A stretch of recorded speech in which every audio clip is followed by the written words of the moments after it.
Bem-vindo ao Leitura de Ouvido, o podcast que transforma linhas em ondas sonoras. Eu sou o Lucas.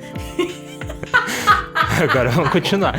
É a terceira vez que a gente tá tentando gravar a abertura e você não para de dar risada, mas vamos continuar assim então. Eu sou o Lucas. Eu sou a Dayana. E o episódio de hoje é O Travesseiro de Penas, de Horácio Quiroga. O uruguaio fascinado pela morte, doença e acidentes que fez as mais terríveis, brilhantes e transcendentais obras da literatura hispano-americana do século XX. É por isso que a gente começou rindo assim, né? Não, é totalmente clima. o oposto, você não deveria estar rindo. Ele tem uma história de conto de horror na própria vida dele. A gente vai falar sobre isso ao final. Mas depois do conto, então boa leitura.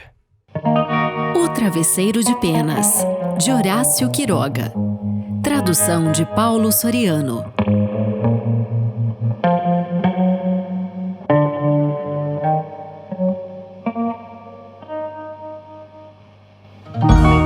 Sua lua de mel foi um longo calafrio. Loura, angelical e tímida, o duro temperamento de seu marido regelou-lhe as sonhadas fantasias de noiva. Ela o queria muito. Todavia, às vezes, quando voltavam à noite juntos pela rua, lançava com um ligeiro estremecimento um olhar furtivo à alta estatura de Jordan, mudo há uma hora. Este, de sua feita, a amava profundamente, mas sem demonstrá-lo. Durante 3 meses, eles haviam se casado em abril. Viveram uma felicidade especial. Sem dúvida, houvera ela desejado menor austeridade neste rígido céu de amor e maior ternura, inocente e expansiva. Mas o impassível semblante do marido a tolhia sempre. A casa em que viviam influía um pouco em seus estremecimentos. A brancura do pátio silencioso, frisos, colunas e estátuas de mármore produziam outonal impressão de palácio encantado. Lá dentro, o brilho glacial do estuque sem a mais leve ranhura nas altas paredes confirmava aquela sensação de frio desagradável. Ao cruzar de um cômodo ao outro, os passos ecoavam por toda a casa, como se um grande abandono houvesse tornado mais perceptível a sua ressonância. Nesse estranho ninho de amor, Alicia passou todo o outono. Não obstante, havia terminado por descer um véu sobre os seus antigos sonhos e ainda vivia adormecida na casa hostil, sem querer pensar em nada até que chegasse o marido. Não seria de estranhar que emagrecesse. Teve um ligeiro ataque de gripe que se arrastou insidiosamente por dias e dias. Alicia não se restabelecia nunca.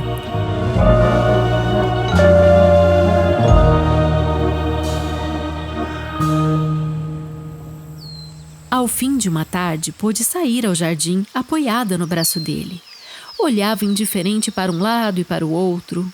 De súbito, Jordan, com profunda ternura, passou-lhe a mão pela cabeça e Alicia em seguida rompeu em soluços, lançando-lhe os braços ao pescoço. Chorou profundamente todo o seu horror reprimido, redobrando os prantos à menor tentativa de carícia. Então, os soluços foram se abrandando, mas ela ainda ficou um bom tempo aninhada ao pescoço do marido, sem mover-se e sem dizer palavra. Foi esta a última ocasião em que Alicia manteve-se de pé. No dia seguinte, acordou esmorecida. O médico de Jordan examinou-a com grande atenção, ordenando-lhe calma e repouso absolutos. Não sei, disse-lhe já à porta da casa com a voz ainda baixa. Ela é presa de uma grande debilidade que não sei explicar e sem vômitos, sem nada. Se amanhã ela acordar como hoje, chame-me de imediato. No dia seguinte, Alicia piorou. Veio o médico. Constatou-se uma anemia de agudíssima evolução completamente inexplicável. Alicia não teve mais desmaios, mas caminhava visivelmente ao encontro da morte. Durante todo o dia, o quarto permanecia com as luzes acesas e em total silêncio. Passavam-se horas sem se ouvir o menor ruído. Alicia dormitava. Jordan permanecia todo o tempo na sala, também com todas as luzes acesas. Marchava sem cessar de um extremo ao outro com incansável obstinação. O tapete abafava os seus passos. Às vezes, entrava no quarto e prosseguia o seu mudo vai-vem ao longo da cama, olhando para a mulher cada vez que caminhava em sua direção. Logo, Alicia começou a ter alucinações, confusas e flutuantes a princípio, mas que desceram em seguida ao rés do chão. A jovem, com os olhos desmesuradamente abertos, não fazia senão olhar para o tapete, num e noutro lado do encosto da cama. Certa noite ficou repentinamente com o olhar esgazeado.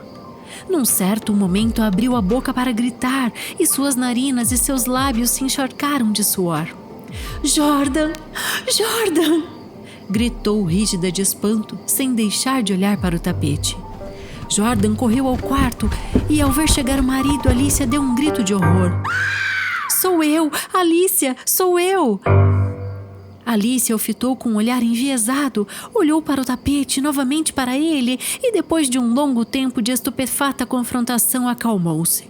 Sorriu e tomou entre as suas as mãos do marido, acariciando-a a tremer. Havia, entre as suas alucinações mais obstinadas, a de um antropóide que, apoiado no tapete sobre os dedos, mantinha os olhos fixos nela. Os médicos voltaram inutilmente. Havia ali diante deles uma vida que se extinguia, dessangrando-se dia a dia, hora a hora, sem que eles soubessem absolutamente como. Na última consulta, Alicia jazia em estupor, enquanto os médicos a puceavam, passando de um para o outro punho inerte, observavam-na silenciosamente por um longo tempo e seguiram para a sala de jantar. Psst! Encolheu os ombros, desalentando o médico. "É um caso sério. Pouco há o que fazer." "Era só o que me faltava", respondeu Jordan e tamborilou bruscamente sobre a mesa. Alicia seguiu definhando-se em seu delírio de anemia, que ao cair da tarde se agravava, mas que amainava sempre às primeiras horas da manhã. Durante o dia a enfermidade não progredia. A cada despertar, todavia, Alicia acordava lívida, quase em síncope. Parecia que unicamente de noite a vida se lhe escapava em novas asas de sangue. Ao despertar, tinha sempre a sensação de esmagar-se na cama com 1 milhão de quilos sobre si. A partir do 3º dia, essa prostração não mais a abandonou. Apenas podia mover a cabeça. Não queria que tocassem na cama, nem mesmo que lhe ajeitassem o travesseiro. Seus terrores crepusculares evoluíram em forma de monstros que se arrastavam até o leito e subiam dificultosamente pela colcha. Depois, perdeu os sentidos. Nos 2 dias finais, delirou sem cessar, a meia voz. As luzes continuaram funebremente acesas no quarto e na sala. E no silêncio agônico da casa, não se ouvia mais que o delírio monótono que vinha da cama, além do rumor abafado dos eternos passos de Jordan. Alicia morreu, finalmente. A empregada, que entrou depois para desfazer a cama, já vazia, olhou por um instante, desconfiada, para o travesseiro. "Senhor!" chamou Jordan em voz baixa. "No travesseiro há manchas que parecem de sangue." Jordan aproximou-se rapidamente, abaixando-se, de fato sobre a fronha de ambos os lados da concavidade deixada pela cabeça de Alicia, viam-se pequenas manchas escuras. "Parecem picadas", murmurou a empregada, depois de um momento de móvel observação. "Levante-o para a luz", disse-lhe Jordan. A empregada ergueu o travesseiro, mas logo deixou cair e ficou a mirá-lo, pálida, a tremer, sem saber por que Jordan sentiu que os cabelos se eriçavam. "O que foi?" murmurou com a voz rouca. "É muito pesado", falou a empregada, sem deixar de tremer. Jordan o levantou. Pesava extraordinariamente. Levaram-no e, sob a mesa da sala de jantar, Jordan, com um talho, cortou a fronha e a capa. As penas superiores voaram e a empregada deu um grito de horror com a boca escancarada, levando as mãos crispadas à cabeça. No fundo, entre as penas, movendo lentamente as patas peludas, jazia um animal monstruoso, uma bola vivente e viscosa. Estava tão inchado que somente a boca se lhe sobressaía. Noite após noite, desde que Alice adoecera, ele tinha aplicado secretamente a sua boca, ou melhor dizendo, a sua tromba, às têmporas da doente, sugando-lhe o sangue. A mordedura era quase imperceptível. A remoção diária do travesseiro sem dúvida impedira o seu desenvolvimento, mas desde que a jovem não mais conseguiu mover-se, a sucção tornou-se vertiginosa. Em 5 dias e 5 noites tinha esvaziado Alicia.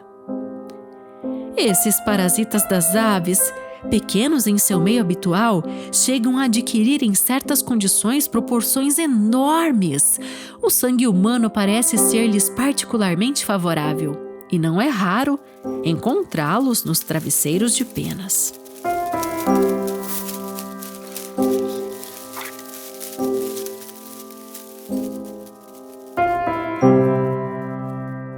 E esse foi o Travesseiro de Penas, de Horácio Quiroga.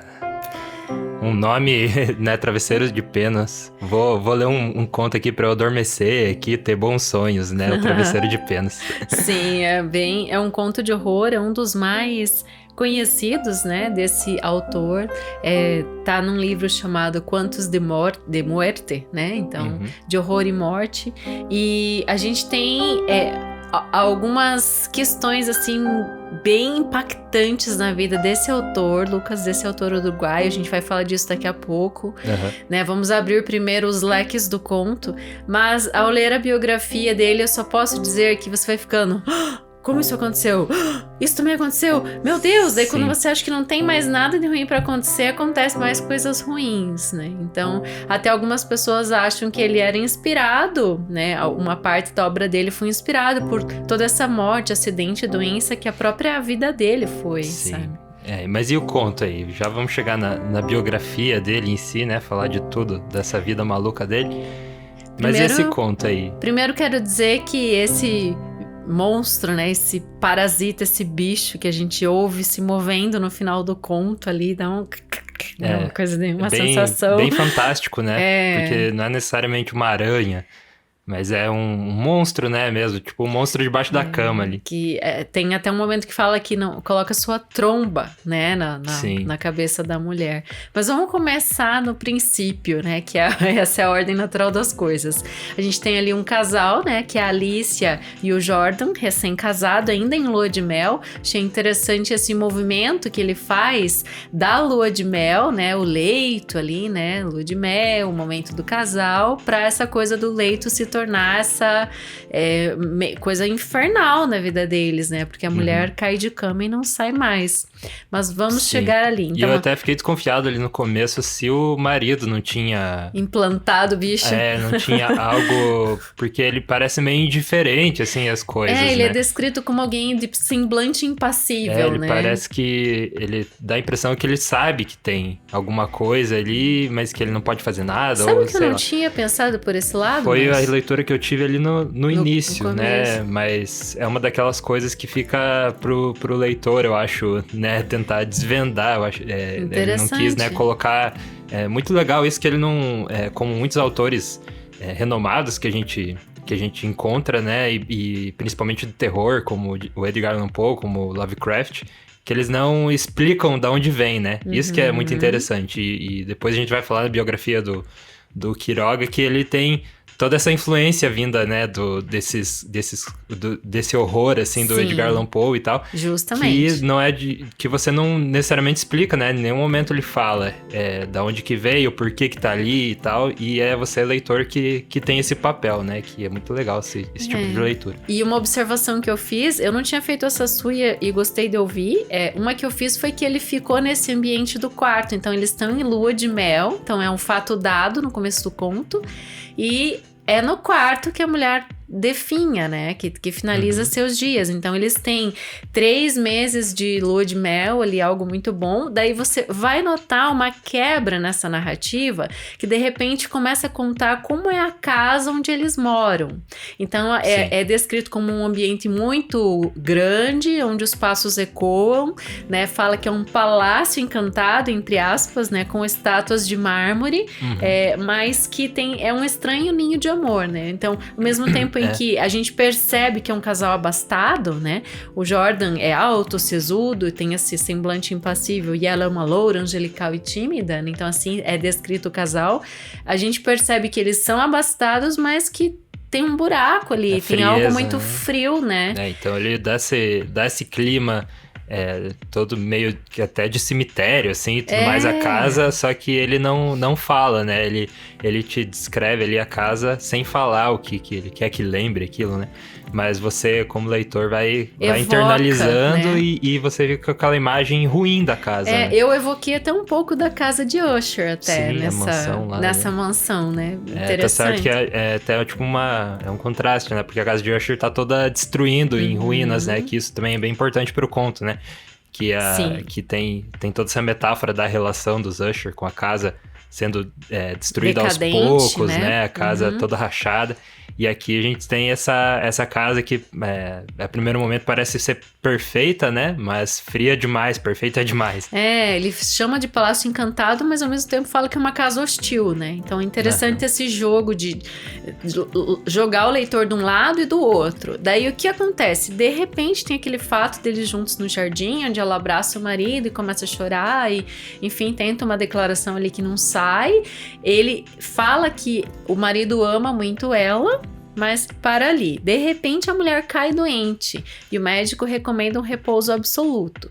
Nesse momento ela começa com debilidades, alucinações e é detectada uma anemia profunda que não tem causa, né? Que começa a aumentar a cada momento. Sim.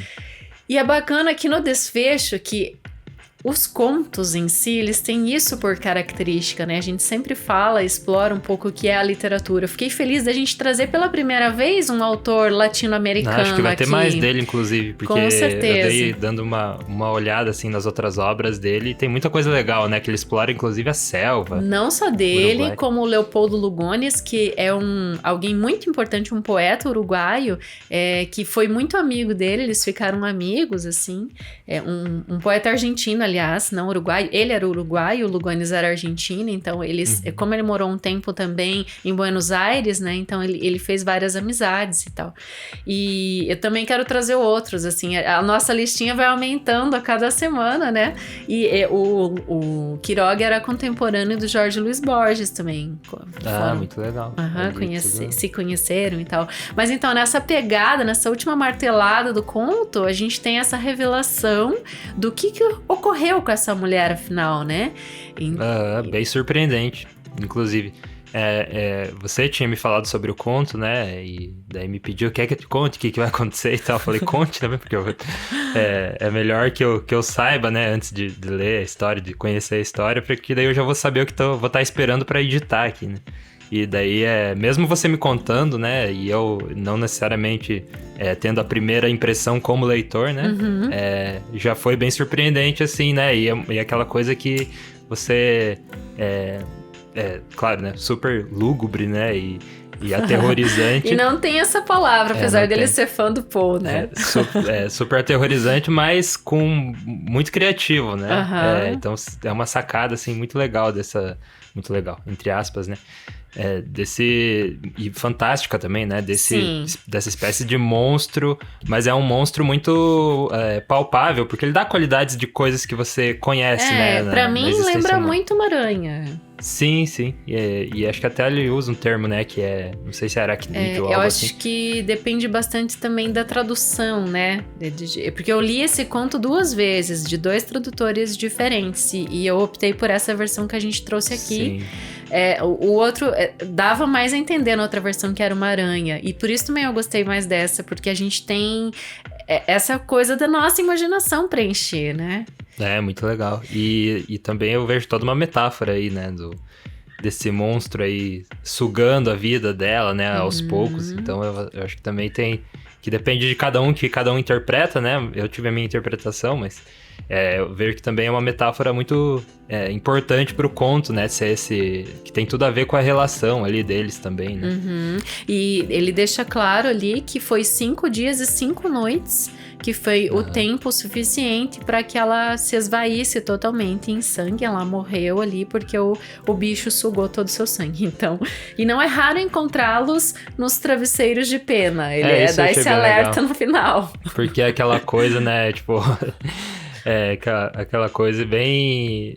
que hoje a gente vê bastante em filme de terror, né? Então, a gente já viu ali no conto dele, ele dando esse aviso aí, que é como a gente até explicou na semana retrasada, eu acho, do Machado de Assis, né? Como é que você deu a advertência, né? Uhum. Então, aquela advertência que no caso do conto do Machado era isso aconteceu e tudo mais, que é o famoso baseado em fatos reais, né? Uhum. Então, aqui no final ele dá uma advertência, né? Então, agora, boa noite pra você, vai no teu travesseiro e cuidado com o bicho. Dormem bem, dorma em paz. Meu Deus, né? Isso me fez lembrar uma cena muito cômica da minha infância. Acho que eu tinha uns 7 anos. Tava dormindo e senti uma coisa gelada, assim, no rosto, na bochecha. Isso aí é... Era uma pererequinha. Sim.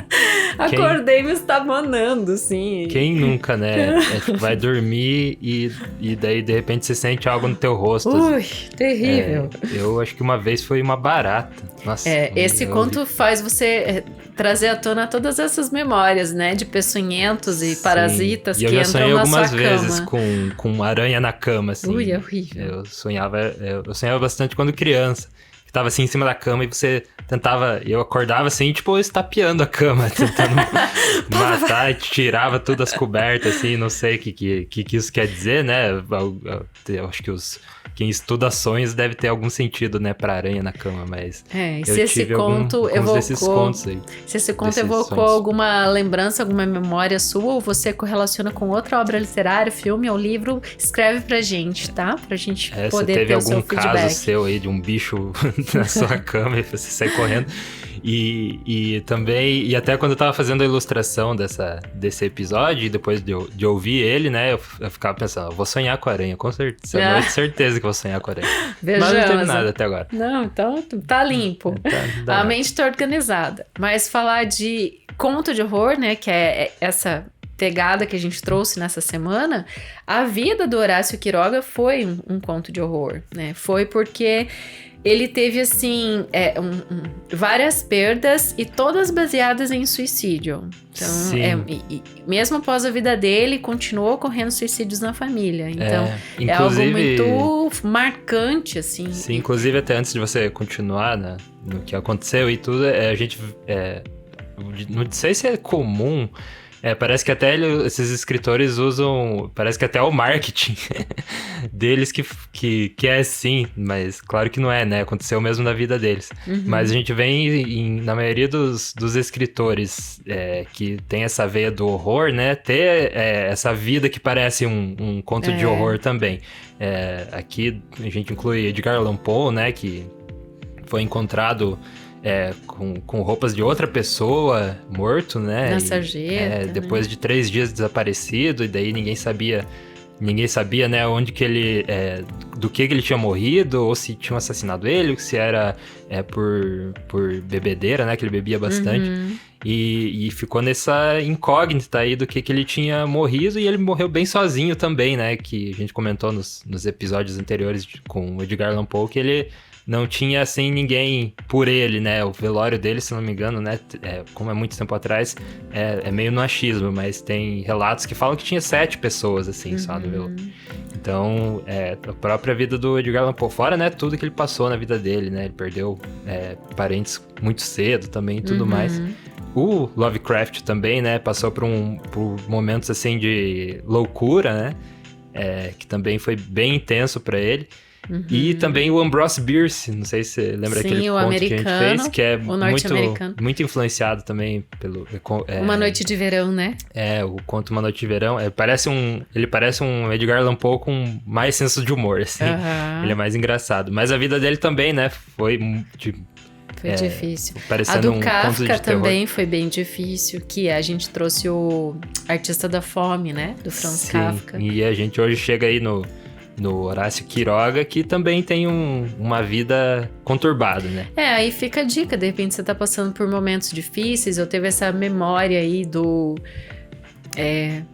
peçonhento na sua cama, que a gente tava brincando com esse fato, mas dá pra perceber que até tem uma frase do Quiroga que eu li assim: se você tá cheio de emoção e escreveu alguma coisa, esquece aquilo, vira as costas e depois volta. Se ao reler ou continuar a história você sentir a mesma emoção, é porque aquilo tá bom, vale a pena você investir. Então, se teste. É um bom teste, é uma das coisas dele. E o que eu quero falar aqui da biografia é que ele deixou no legado algo que é considerado um documento da literatura, que se chama O Decálogo do Perfeito Contista. Eu ainda vou ler, fico curiosíssima, não li ainda esse documento, mas é considerado um documento literário da sua época e de um modo de pensar a literatura, onde ele explana o que é preciso para ser um perfeito contista. Que massa. Vamos ler, Lucas, fiquei curiosíssima. Sim, quero aprender. Mas ele também teve coisas assim de juventude, como qualquer pessoa tem, né? Ele fez uma viagem de bicicleta de Salto a Paissandu. E isso, fui pesquisar, é mais ou menos 131 quilômetros. Mas isso em bicicleta, em 1897, era considerado algo assim bem prosaico, assim, um grande feito.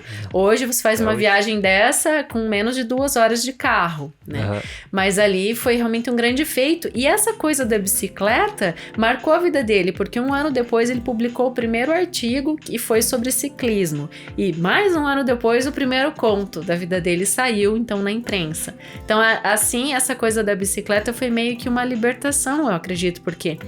Então, ele tinha 4 anos de vida, o pai dele se suicidou. Ele nasceu em Buenos Aires, né? Não, no Uruguai, né? Em Salto. Ele é uruguaio.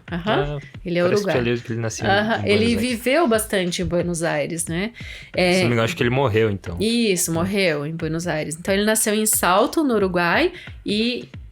com 4 anos de vida o pai dele morreu, mas aí morreu, depois tem uma coisa que foi um tiro acidental, mas que não foi acidental, então o pai dele já teria se matado, né? Então aconteceu tudo isso, a mãe dele mudou, então para que ele fizesse os estudos, daí se casou de novo. No ano seguinte o padrasto dele se suicidou.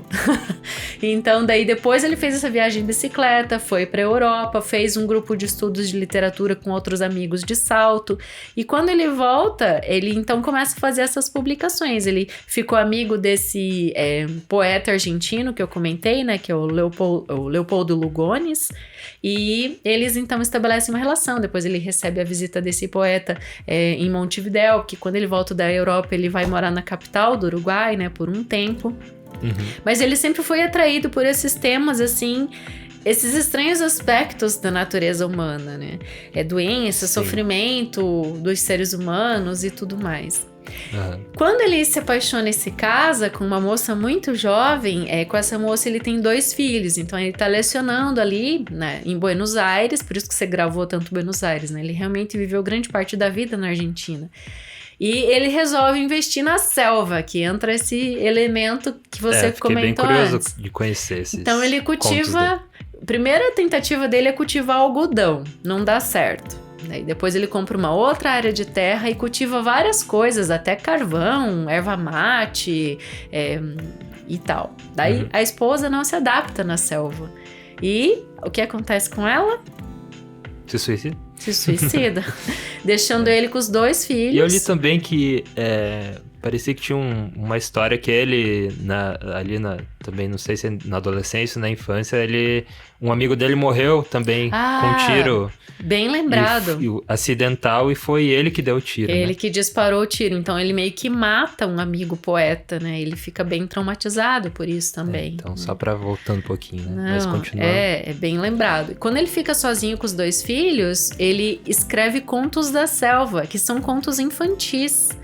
Eu achei interessante que eu acho que foi uma forma que ele talvez tenha encontrado pra... Sabe o Oscar Wilde que escrevia pros filhos?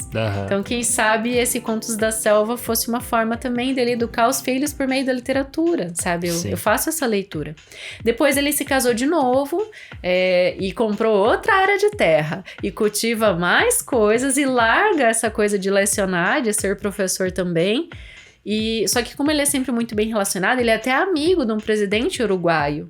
E quando o Brasil comemora a Semana de Arte Moderna, né, o centenário da República, em 1922, ele vem para o Brasil representando o Uruguai e participa da solenidade aqui.